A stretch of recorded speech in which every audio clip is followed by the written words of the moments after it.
What's going on, guys?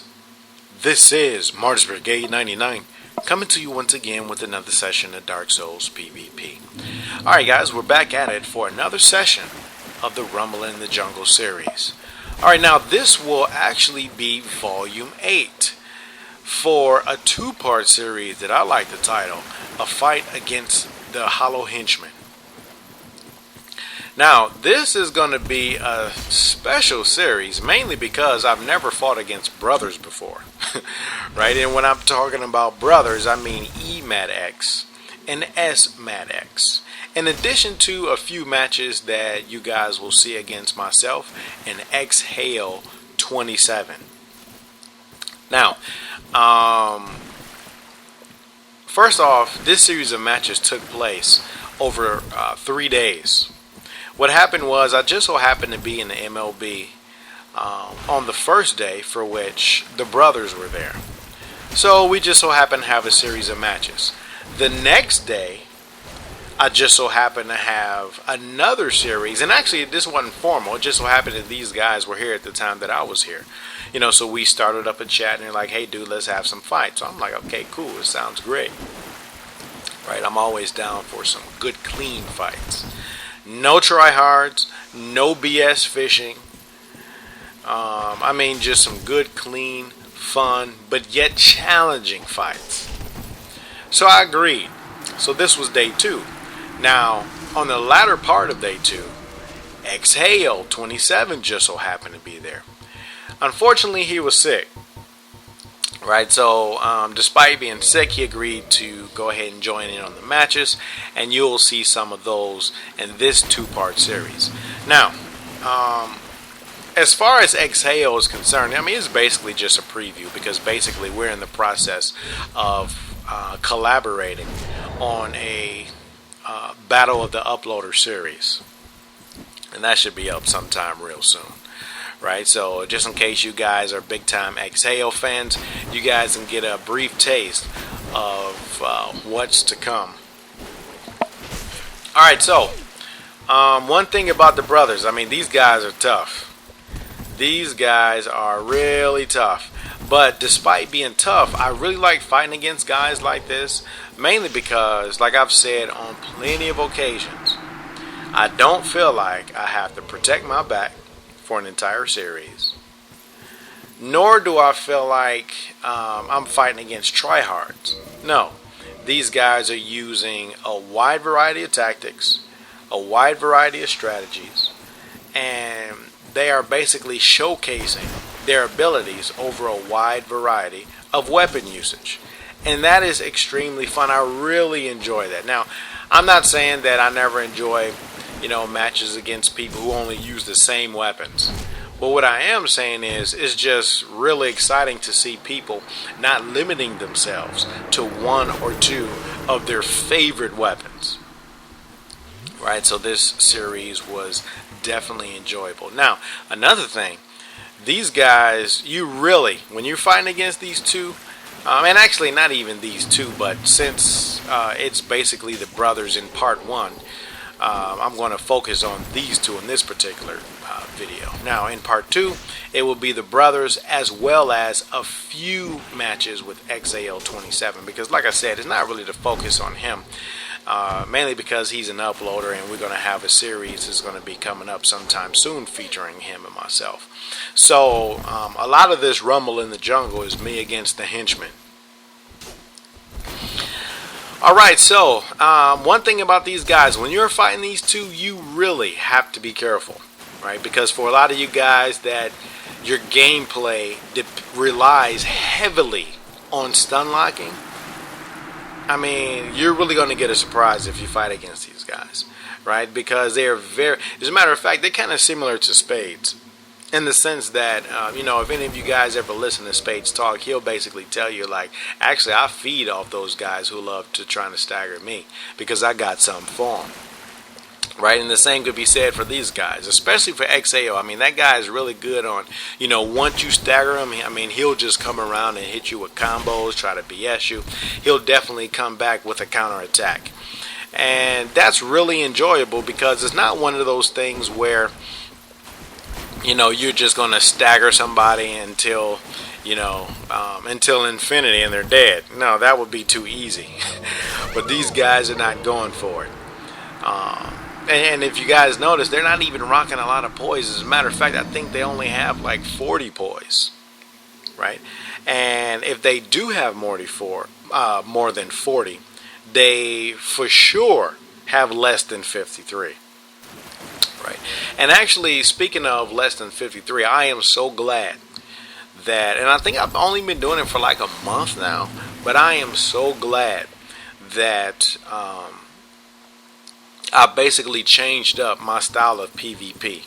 Meaning, and I'm not necessarily talking about the way I engage, but I'm just saying the fact that I experimented with unlock playing, that I also experimented with using no shield, dual wielding, and using 53 poise. Because ever since I have been on this whole thing about, using both locked and unlocked tactics, not necessarily relying too heavily on the shield, and with dual wielding, I mean, it's basically taking my game. I mean, and actually, I can't really.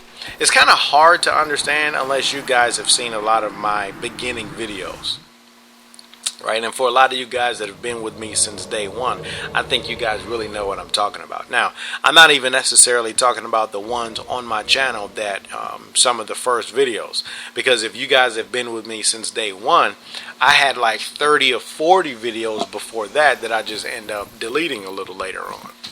So, I mean, think about it. I started off basically rocking black iron gear and a lightning rapier with a hornet ring. Right, and this is nothing I'm never shy about talking about. Right, I've talked about this plenty of times in my previous videos.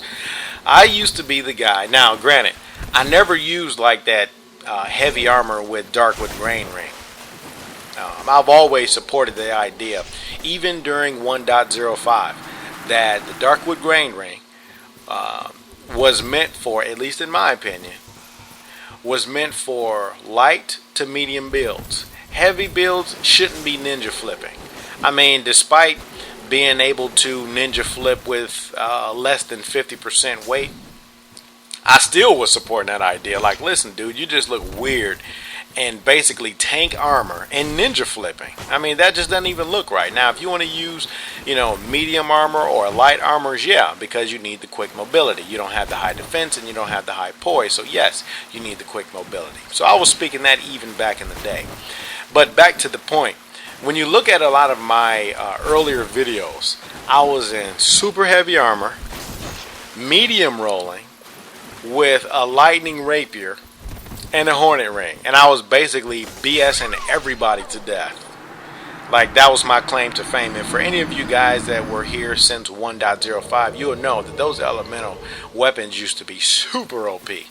Now, granted, with 1.06 they got a huge nerf, but if you guys are complaining about elemental weapons now, you guys know nothing unless you were here way back in the day when the game was first released. And even up to, let's see, when did we get Prepared to Die edition? Even up to, what, last September?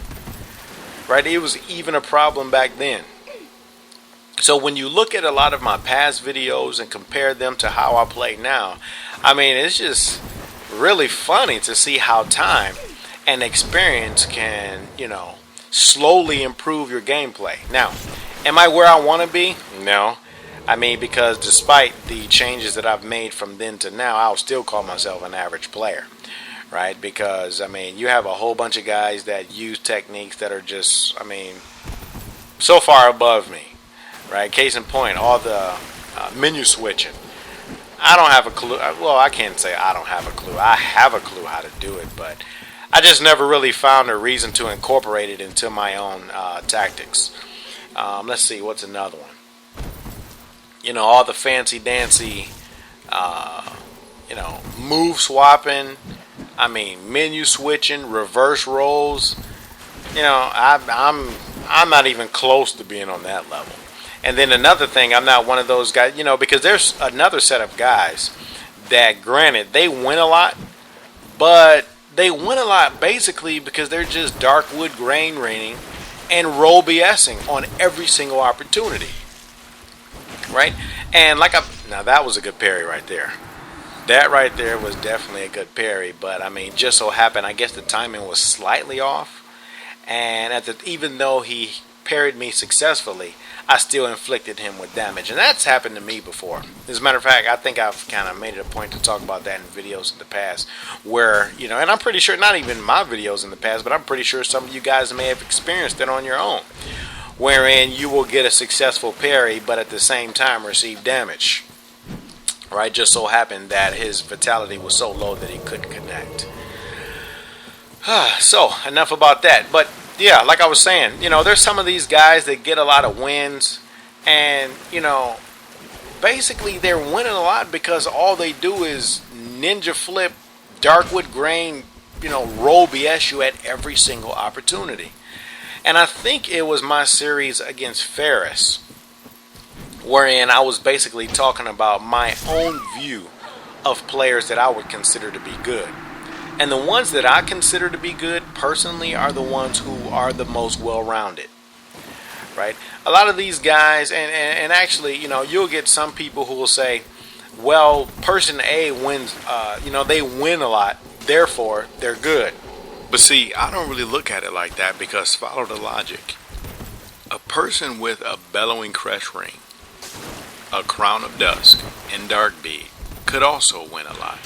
Does that necessarily mean that they're good? I wouldn't think so, because in other words, what did you really demonstrate other than your ability to raise a catalyst and one-shot people? Right? So the logic that people have that, oh, that person wins all the time, therefore they're good. Now, I don't agree with that. I mean, because, case in point, there's a certain player, and that guy, he actually wins all the time, especially in the forest. But, you know, the way he wins is a lot different than someone like, let's just say, Ferris DKS. Or someone who plays like, let's just say, XHAO 27. Or let's just say someone like Spades, right? Because like when I watch any of those guys in the forest, right, when they're doing their forest invasions, I mean, they just simply outplay the gankers, right? They're not using anything that'll one-shot you for like 1,000 damage or 800 damage. They're not doing anything like that. I mean, they basically just outmaneuver the gankers and they outplay them. So there's a big difference, right? And I think I've kind of made that distinction on a number of times in the past. Alright, so enough about my own opinions. Let's just go ahead and get back to the henchmen. So, I think what I'm going to do is in part 1, go ahead and have a little commentary. Part 2, I might start off with a little bit of commentary, but perhaps just kind of end it off with a little bit of music. And actually, I've done this once in the past, but, you know, like I said before, this series of matches took place over like 3 days. Actually, I'll just say 2 days, because the third day was basically myself against XAL 27 for the Battle of the Builds. So I'll just say 2 days. This two-part series took place over 2 days, and the reason why I'm basically making it a two-part series was because, I mean, there were 3 participants. So in other words, in order to allow everyone to get, you know, I mean, I guess you want to say featured, you know, for the most part, I figured, like, you know what, I'll probably have to make this a 2-part series, because, I mean, there's a lot of stuff going on. I mean, I'm fighting against 3 people for the most part, right? So I'll probably add a little bit of tunes and maybe a little brief commentary to part 2, so you guys can hopefully enjoy those matches. Alright, so what do we got going on? It looks like, I think this is S-Madx. Looks like he switched off to his mage build. And actually, if you guys want to see a cool looking, is actually, I can't even say it's a dual wielding mage. I'll just say it's probably a faith mage. He's got a cool variation where, I mean, the dude, he's not even really using a shield, and he does a lot of tricks. there's a video that Exhale27 has, and it's called PvPing with Friends, and is actually also featuring the brothers. I mean, this guy has a pretty cool looking build. I mean, he's using what is that, the server. I mean, he's kind of got a lot of things going on. So like I said before, if you guys ever want to check out some awesome footage, go ahead and check out Exhale27's videos. And as a matter of fact, he also has a video featuring the brothers that you guys, I'm pretty sure you'll enjoy. Alright, so kind of speaking on different subject. As you guys know, I've been kind of thinking about doing this build showcase thing, right? So what I think I'm going to do is do 2 builds at a time. So for this Saturday's uploads, I think I'm going to have a total of 4 builds between 2 uploads. And I think this is actually going to be a cool little series because, if you really look at the community, and when I say community, I don't just mean players. I mean people who legitimately like this game. You can tell by the contributions. You can tell by the things that they say that they legitimately like this game. Independent of salt, not even considering any type of egos. They just legitimately make contributions, and you can tell that they really like the game. There's a few guys out there. Now, the guys whose name I'm going to call, it's not an absolute list. So in other words, if I forget to call your name, it's not that I'm saying you don't absolutely love the game. So please, for you guys that are literal on every little thing, that's not what I'm saying. But the point is, you got a lot of guys out there that legitimately love the game, and they're making a lot of contributions. Case in point, let's say you guys are new, or maybe not even necessarily new, but you just kind of still like to find out new information. You have the lore from Epic Name Bro, and the guy who's got the Prepare to Cry series. And the only reason why I'm saying the guy and not his name is because I don't want to chop the guy's name up, but it's like his name starts with a V. I don't want to mess it up. You guys know who I'm talking about. He's got the Prepare to Cry series. So if you guys want to hear some good lore, for which, and actually I don't even like lore, but I can listen to that Prepare to Cry guy's videos all day long. I mean, his voice is cool. I mean, he's got a nice little twist on his information. He's good to go. So if you guys want to hear lore, you guys got the Prepare to Cry guy and Epic. If you guys want to see weapon showcases, you guys got Mr. I Won't Forget. That guy probably got about 30 or 40 videos just dedicated to showing off weapons. If you guys just want to see some good trolling, you guys have Dark Project Mayhem, and you have Rosie, right? If you guys just want to see some cool themed videos like top 10s and whatnot, you guys have Sunlight Blade. There's so many things going on in this community, and think about it, this game is still like, what, a couple years old, almost 3 years old, I think. When did this game come out? 2011? Okay, so a little over 2, well, not exactly 2 years, but it's been out for a while, and there's still a lot of active uploaders for this game. So, just seeing how active people are with this game, just imagine what Dark Souls 2 is going to bring. It's going to bring a lot of good information. Now, the way I see it, it's kind of like a good thing and a bad thing, right? It's a good thing in seeing at how loyal a lot of people are to the franchise. To a degree, however, it's a bad thing because when Dark Souls 2 come out, I know there's going to be a lot of people jumping on the bandwagon of trying to get a lot of information out there.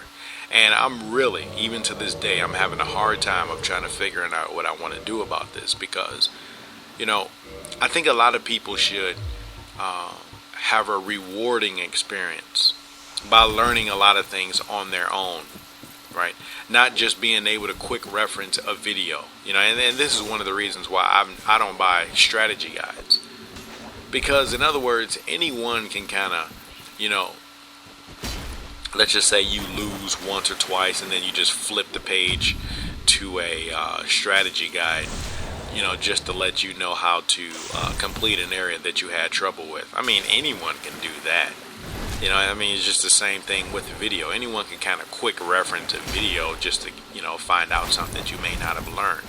And I'm not saying there's anything necessarily wrong with looking at videos, but what I am saying is don't cheat yourself out of really appreciating the game itself because you just basically take the shortcut.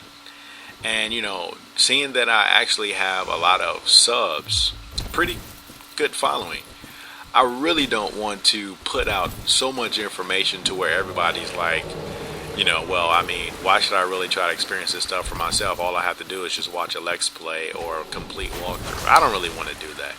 So, like I said before, what I think I'm going to do, and granted, the game won't even be out till next year, but these are just my thoughts on it. What I think I'm going to do is actually just do some live streams when the game is first released, and perhaps after the first couple months, because I already know when the game is first released, a lot of people are going to dedicate a lot of time to it. So after the first couple months, then maybe I'll start my uploads. But, I mean, who knows? We'll see. I mean, I know everybody's going to be so excited once the game is released. Who knows what we're going to do. Alright, so enough about that rambling. I kind of just get on these subjects and I really can't stop talking. So, it is what it is. Alright, GG to exhale right there. So, this is pretty much the last clip of the Rumble in the Jungle series. I think I pretty much talked about everything. I talked about their builds. Like I said before, they're just standard 40-40 builds, for which, I mean, you see a lot of that. I mean, I use a lot of 40-40 builds, and a lot of these good guys use a lot of 40-40 or 28-40 builds. So that's the reason why I didn't really concentrate on their builds. I mean, you guys see for yourself, they switch off with a lot of weapons. They employ a lot of tactics. So I mean, it's nothing to say other than, if you guys ever want to get some good fights, come on down to the MLB, and hopefully you'll run into guys like this, or at least similar to this. Alright, so that's about it, guys. I hope you guys enjoy part 1 of the series. So stand by for part 2. Martyrs Brigade is